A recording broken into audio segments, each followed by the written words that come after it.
Kami dari kelompok 1 akan memaparkan materi kami, yaitu mengenai elastisitas harga.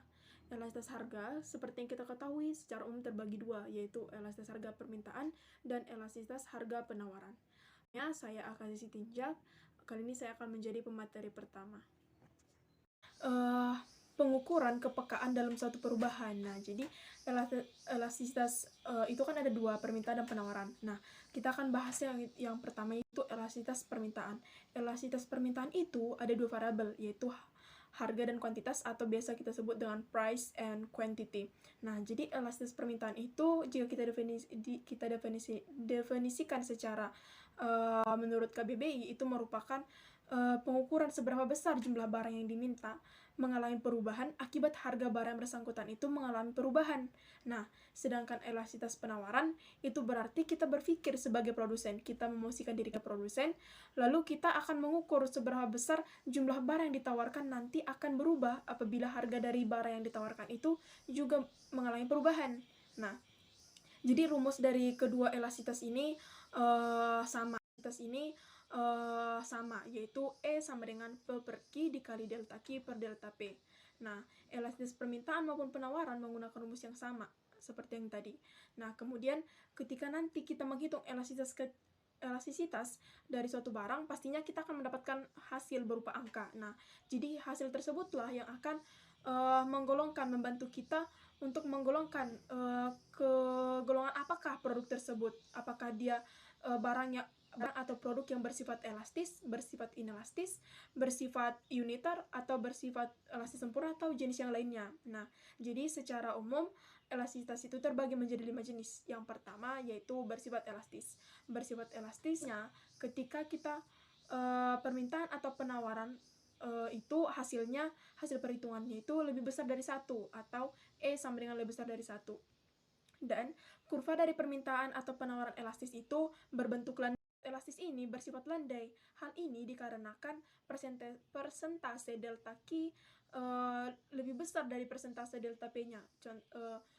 Jadi dia itu melengkung, gak langsung curam. Nah, jadi yang kedua itu kita akan membahas tentang elastisitas bersifat inelastis. Nah, jadi kalau elastisitas bersifat inelastis yaitu barang yang harganya lebih kecil dari 1, atau E sama dengan lebih kecil dari 1. Persentase delta P-nya lebih besar dari persentase delta Q-nya. Nah, di inelastis itu contoh barangnya itu barang kebutuhan pokok. Nah, barang kebutuhan pokok itu termasuk menjadi barang bersifat inelastis itu karena barang pokok itu kan tetap kita butuhkan meskipun mengalami perubahan harga. Nah, mungkin akan mengalami penurunan permintaan, tapi tidak langsung bersifat drastis. Nah, jadi bentuk kurva dari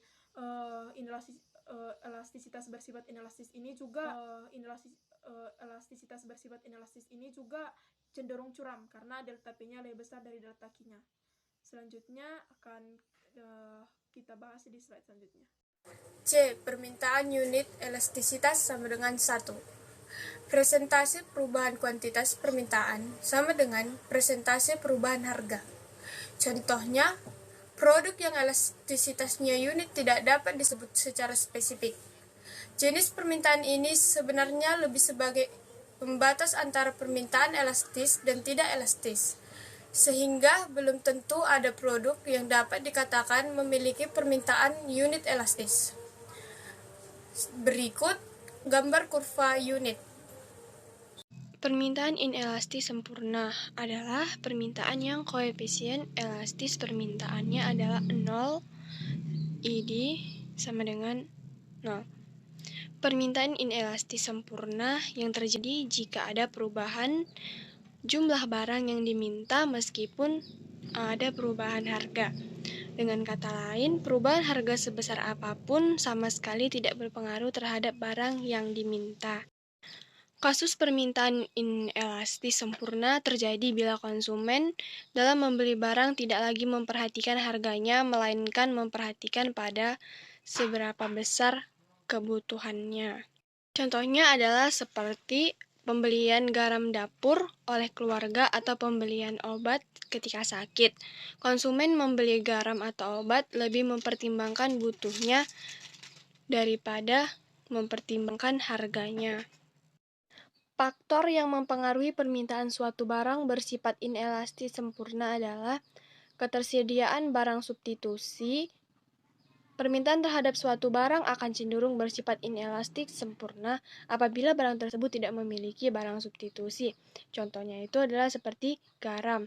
Nah, para ibu rumah tangga, produsen, dan pedagang tidak akan mencari pengganti garam untuk membubuhi masakannya meskipun harga garam naik 2 kali lipat. Permintaan elastis sempurna. Permintaan elastis sempurna terjadi jika ada perubahan jumlah yang diminta meskipun tidak ada perubahan harga. Kasus permintaan elastis sempurna terjadi apabila permintaan suatu barang dapat berubah-ubah meskipun harga barang tersebut tetap. Situasi ini terjadi apabila pada harga tetap, kuantitas yang diminta menjadi tak terbatas. Situasi ini juga terjadi apabila kenaikan harga yang relatif sangat kecil sekalipun akan menurunkan kuantitas permintaan menjadi nol. Sebaliknya, pada penurunan harga yang relatif sangat kecil sekalipun, kuantitas yang diminta menjadi tak terbatas. Oleh karena itu, kurva permintaan yang elastis sempurna akan berbentuk horizontal. Nah, dapat kita lihat kurva permintaan elastis sempurna.